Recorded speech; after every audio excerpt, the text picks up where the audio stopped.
Hi, this is Victoria Sullivan from Sullivan Sundries, and I'm finishing up the last batches of my Christmas orders.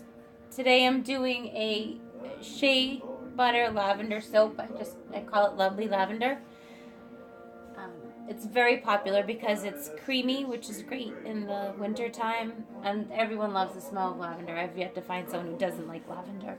So it's basic coconut oil, olive oil, and shea butter recipe. I add a little bit of sugar to support the bubbles because it's not a particularly bubbly recipe. It is conditioning and creamy, and it's a medium hard soap. It's a really good basic recipe to use.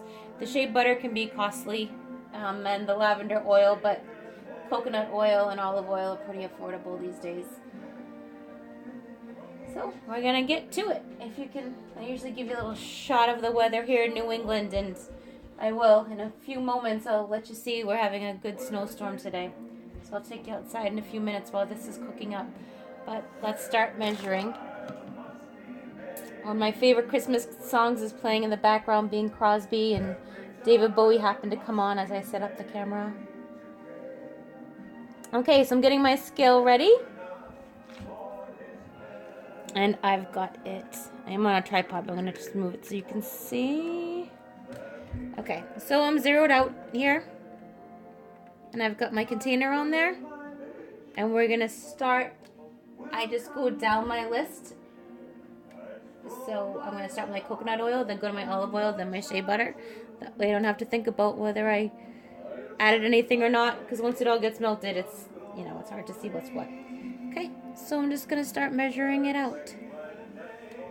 Okay, and last we've got our shea butter, which if you watched any of these videos, you know I love to work with because it makes my hands feel so silky and smooth.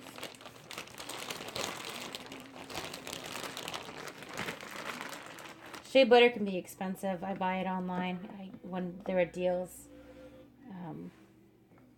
Essential Depot has deals on them sometimes, and I can buy 2 for the price of 1, and I just stock up then. That's the best thing to do. Because you want to keep your prices low enough that you can make a profit, but you're not scaring your customers away. The essential oils are difficult to find at reasonable prices too. You have to shop around. 10.8.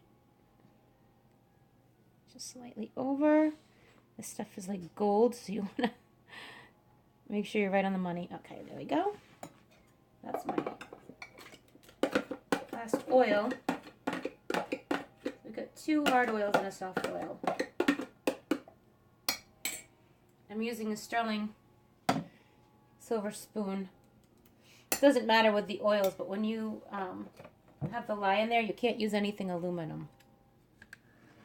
Aluminum and lye is bad news. Okay. All right. So we're just going to let that, let's see, it's all floaty. I'm going to let it melt down, and while that's melting, I'm going to cover it and go mix my lye water outside. Okay, this is what we have going on out here today. Just a nice, easy snowstorm. Just enough to give us a white Christmas. I think we're getting 6 inches today. We got a couple the other day. But this is an easy one. No high winds. It's a light snow. It's just very pretty. Okay, I'm back. And I've got my lye water. It's mixed. It's clear when it's all mixed. I don't know if you see a theme here, but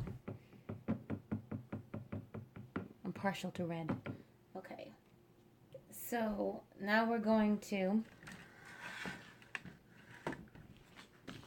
add it to our oils. You can see our oils are all melted. What a pretty color, huh? All right, so they're all melted. I'm going to add the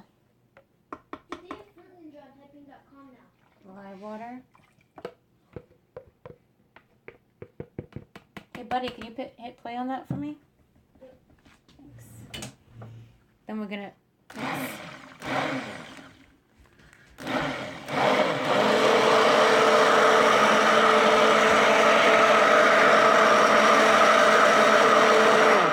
See, you notice I've got my gloves on now. I've got glasses on.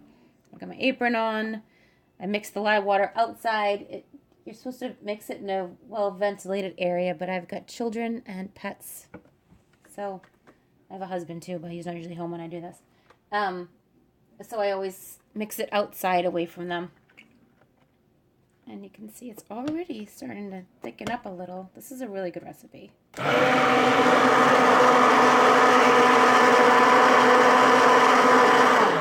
Another oil I really like to use is castor oil.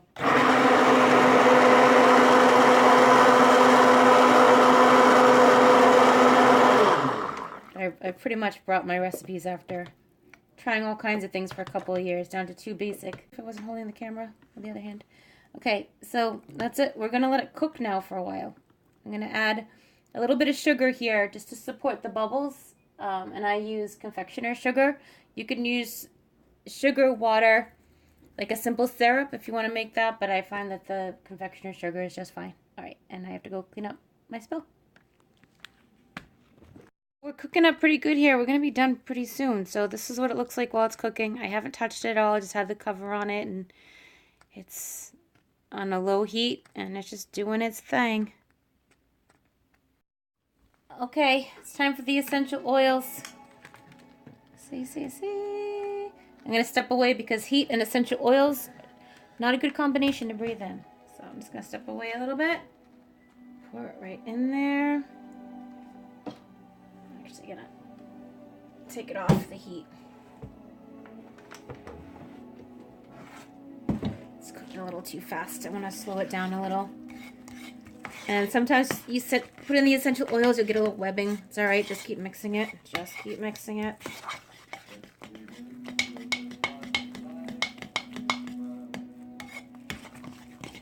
Okay. Whew, got a whiff. Okay. It's really strong when it hits the heat. Oh my gosh. Okay, so I'm just going to scoop it out into my mold. 2, 3.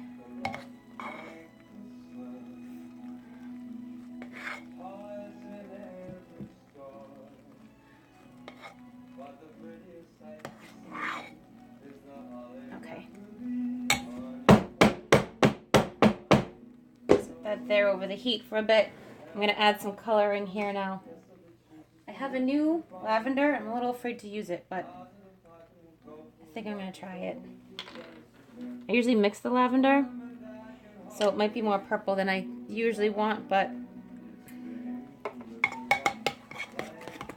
we'll see.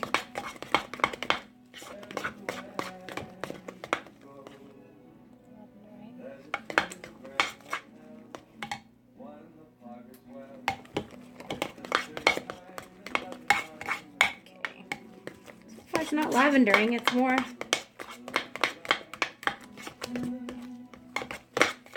pink. Alright, I'm going to pause this while I mix it up because it can't be a pleasant sound. Oh, it's getting a little purple now. Okay. I'll come back after I finish mixing because it can't be a fun sound to listen to. Okay, I had to work a little harder to get that to be a purple. I had to add some blue, so I won't use that color again.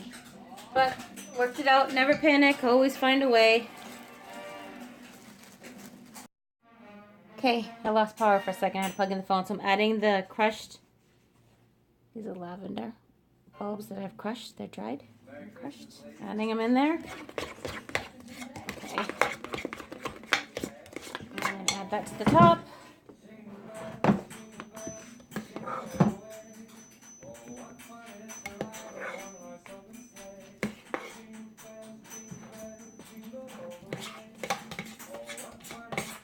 The thing about handcrafting soap is it doesn't ever have to look the same twice. You can batch it any way you feel like it on that day because it's your craft and your art.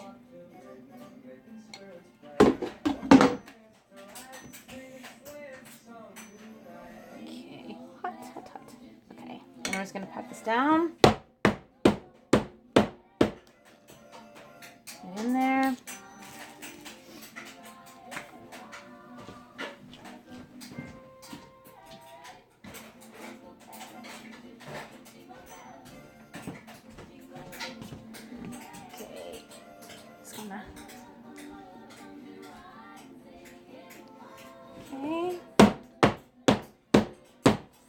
I'm just going to swirl it like this to make sure that the colors kind of marry a little bit. I wish they were a little bit more purple, but it is what it is today. I won't use that color again. Okay. I'm going to add a few more top here.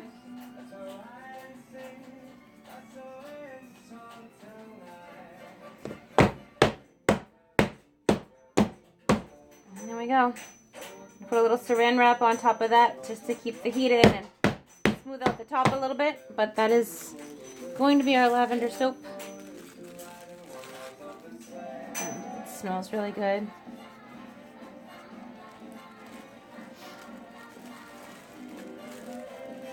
That's it. So I'm going to go make some lip balm now and we'll cut this tomorrow. Be all ready to hand out in a couple of days. All right. Okay, so yikes. Really not this messy when I'm not recording. Okay, so the lavender is poured and it's setting. This is a little bit that's left. I'm just going to show you. It's a little bit that's left in the thing. And I often do this. I scrape it out and I keep them next to my sink and I use them. Oh, it smells so good. Okay, now I'm just going to show you.